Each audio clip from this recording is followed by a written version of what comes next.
Kelompok kami akan menjelaskan tentang etika produksi, distribusi, dan konsumsi, yang beranggotakan Ayunar Azizah NIM 084, yang kedua Nur Hidayani NIM 085, yang ketiga Muhammad Rahmatullah NIM 086. Yang pertama adalah pengertian produksi, sebuah proses yang telah terlahir di muka bumi ini semenjak manusia menghuni planet ini. Menurut Dr. Muhammad Rawas Kholqi, kata produksi dalam bahasa Arab dengan kata al-idaj yang secara harfiah dimaknai dengan idaju sil'atin, atau mewujudkan, mengadakan sesuatu. Pelayanan jasa yang jelas dengan menuntut adanya bantuan penggabungan unsur-unsur produksi yang terbingkai dalam waktu yang terbatas. Yang kedua adalah pengertian distribusi, kegiatan menyalurkan suatu produk, barang, atau harta dari satu pihak ke pihak lain.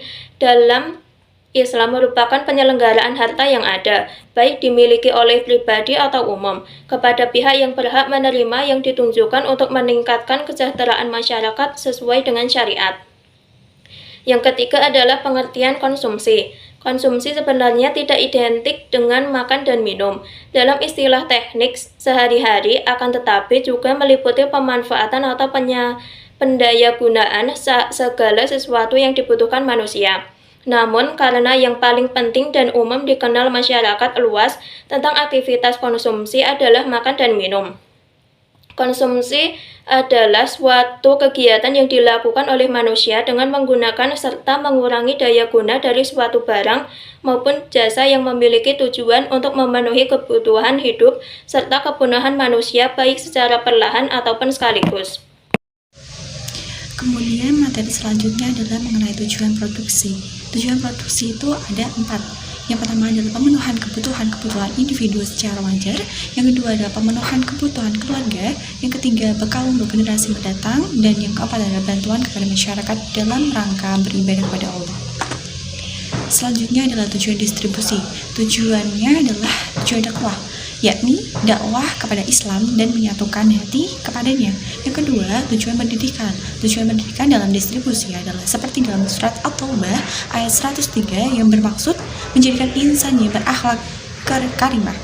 Yang ketiga adalah tujuan sosial, yakni memenuhi kebutuhan masyarakat serta keadilan dalam distribusi sehingga tidak terjadi kerusuhan dan perkelahian. Dan yang keempat adalah tujuan ekonomi, yakni pengembangan harta dan pembersihannya, memberdayakan sumber daya manusia, kesejahteraan ekonomi, dan penggunaan terbaik dalam menempatkan sesuatu. Selanjutnya adalah tujuan konsumsi. Tujuan konsumsi yaitu mewujudkan maslahah duniawi dan ukhrawi. Maslahah duniawi ialah terpenuhinya kebutuhan dalam manusia seperti makanan, minuman, pakaian, perumahan, kesehatan, pendidikan, ataupun akal. Kemaslahatan akhirat ialah terlaksananya kewajiban agama seperti sholat dan haji. Artinya manusia makan dan minum agar bisa beribadah kepada Allah Subhanahu wa Ta'ala. Manusia berpakaian untuk menutup aurat agar bisa sholat, haji, bergaul sosial, dan terhindar dari perbuatan mesum ataupun nasab. Selanjutnya adalah materi konsep produksi. Terdapat 3 konsep dari produksi, yaitu yang pertama adalah peringatan Allah akan kekayaan alam berproduksi dalam lingkaran yang halal. Yang kedua adalah sendi utamanya dalam berproduksi adalah bekerja, berusaha, bahkan dalam proses yang produksi barang dan jasa yang thayyib, termasuk dalam menentukan target yang harus dihasilkan dalam berproduksi. Dan yang terakhir adalah etika mengelola sumber daya alam dalam berproduksi, dimaknai sebagai proses menciptakan kekayaan dalam memanfaatkan sumber daya alam harus bersandarkan visi penciptaan alam ini dan sering dengan visi penciptaan manusia yang sebagai rahmat bagi seluruh alam. Selanjutnya, saya akan melanjutkan penjelasannya mengenai konsep. Masih pada materi konsep. Yang berikutnya yaitu konsep distribusi. Konsep distribusi meliputi selalu menghiasi amal dengan niat ibadah dan ikhlas. Yang kedua, transparan dan barangnya halal serta tidak membahayakan. Yang ketiga, adil dan tidak mengerjakan hal-hal yang dilarang di dalam Islam. Yang keempat, tolong-menolong, toleransi, dan sedekah.